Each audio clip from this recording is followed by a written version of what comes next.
What is up, everybody? I hope you're having a wonderful day. And I've been thinking a lot about kind of the balance in the game and, having all the different units and classes and combinations and all that. There was a question that I kind of thought about, as I was playing the other day and as I was just, enjoying the game, progressing, trying to get some time in. Is there are any of the classes OP? Do we have any broken OP classes? Just like the PSP, you had archers. There are a couple other ones you could argue that were OP. Are there any classes in this game, any units that just break the game, make it super easy, make it super trivial? If you bring a lot of them, they break certain things. I know there are some builds and some little cheese tactics you can do, which I don't really count those as OP. I mean more of a class that is always good. You can never go wrong with it. It's always gonna just outperform everybody else.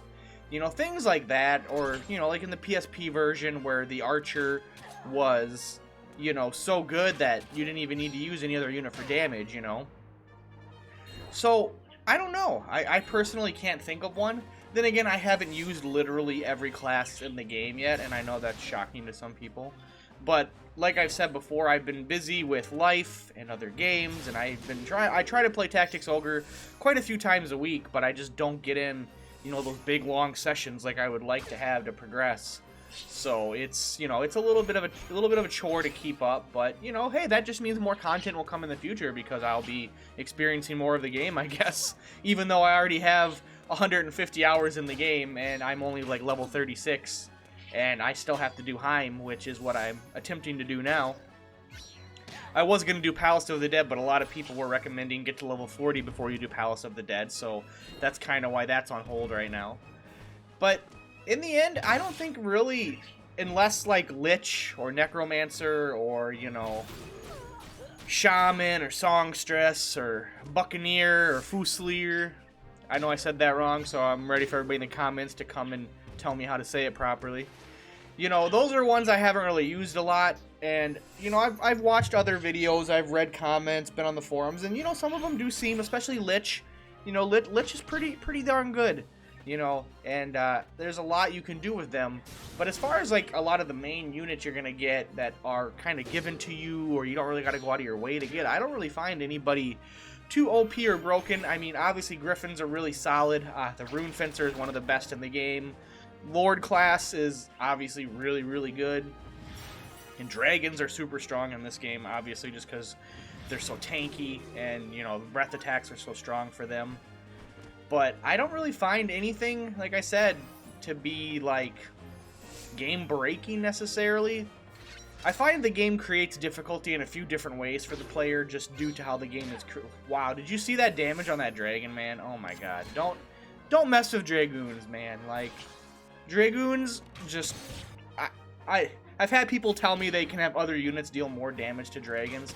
Yeah, with a lot of investment you can, but a dragoon, you just get a skill on them and then they're just going to deal tons of damage. Imagine if you put more investment into your dragoon, how much more damage you would deal to a dragon. That is insane, the power of Dragon's Bane. Oh, and Dragon Slayer, mind you.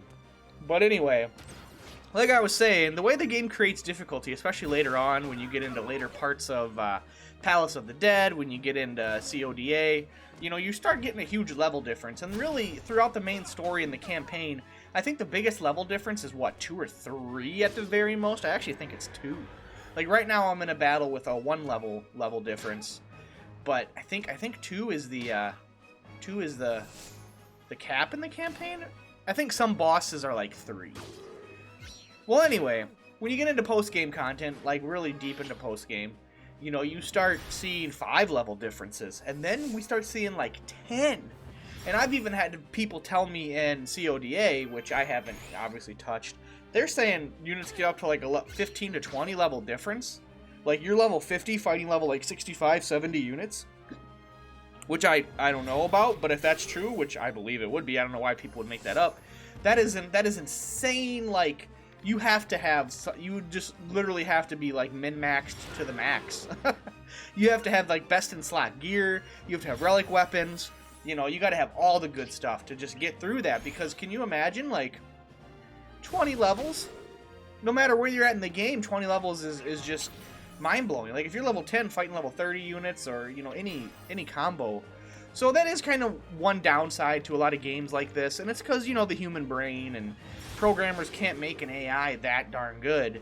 So we run into the issue where you just got to have the enemy outscale the player in order to create difficulty, or give them buffs that the player doesn't have access to, which a lot of people disagree with to a degree, with the buff cards on boss units making them really strong.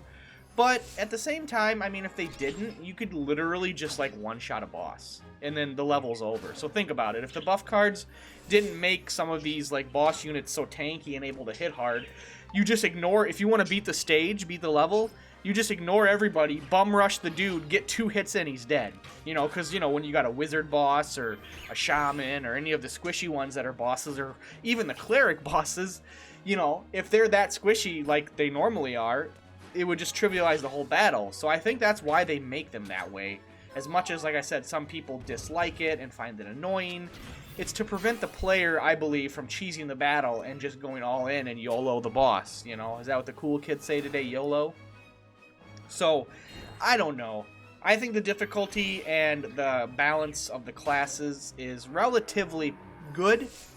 I don't really find nothing out of the ordinary. Like I said, other games do similar tactics to make the game harder by making the enemy just enormously I cannot talk. They make the enemy outscale you in numerous ways, and that's just par for the course. I mean, even playing the new Fire Emblem, you know, you get into situations where the enemy just has better gear than you that you would not have access to make the battle tougher.